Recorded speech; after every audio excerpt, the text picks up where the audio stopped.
Helen, pasensya ka na kanina.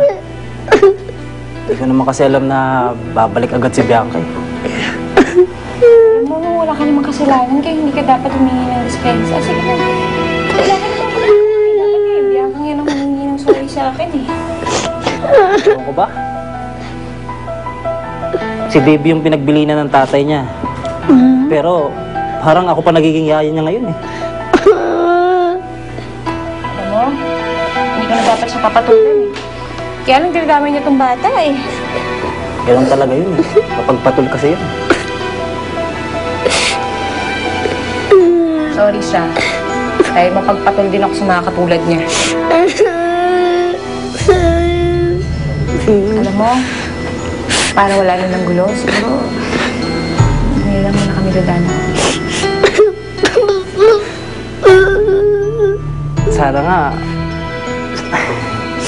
Sana nga pabisitahin din ako ni Bianca ulit eh. Sana pabisitahin pa niya ako kay Dave.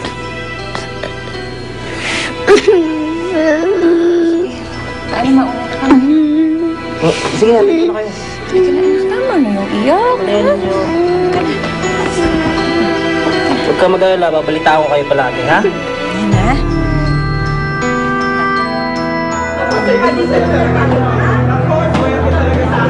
Pagkakasuhan na naman natin ang interview kaya saya-saya ngayon.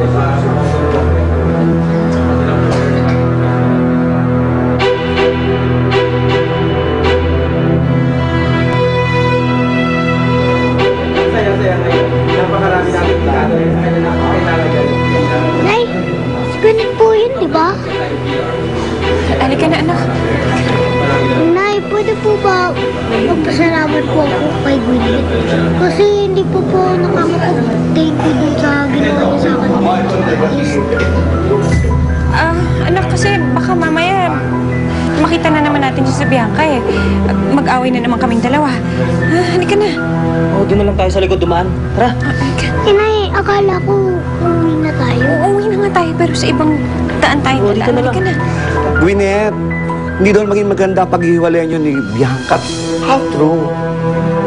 Hindi naman sa ganon. Well, Bianca and I, syempre, we have a lot of differences. Marami kaming bagay na hindi na pagkakasunduan.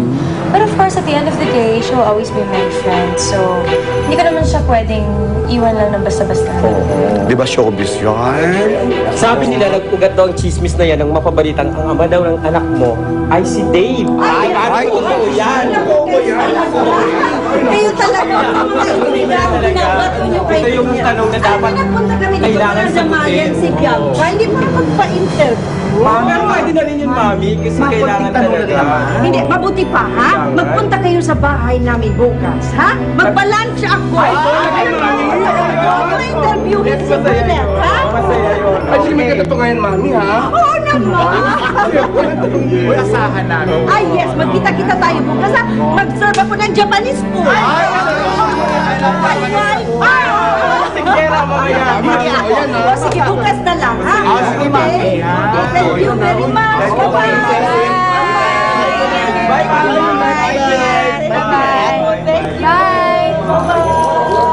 Bye-bye.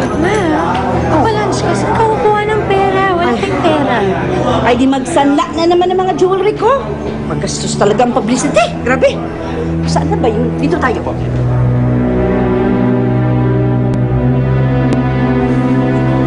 Uy, gandahan mo ang kuha mo, ha? Lalabas yan sa magazine at saka sa mga tabloid.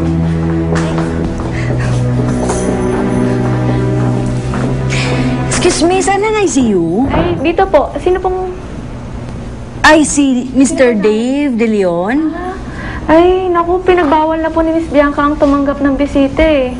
Bakit dadalaw lang naman kami? Eh, may nangyari po kasi kanina, kaya ayaw na po munang tumanggap ng bisita. Ay, hindi mo ba siya kilala, si Gwyneth?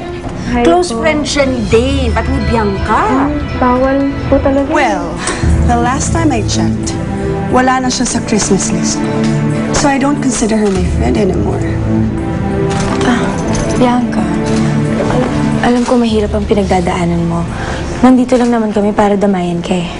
Come on. Cut the crap, Gwyneth. Masyado na akong stress araw na to, kaya wag mo nang dagdagan. Okay. Well, you know, actually, nandito ako para makita kung gaano ka kamiserable. Ay, Gwyneth. Well, I hope Dave gets well soon. I'll be praying for him. Thank you, Bianca.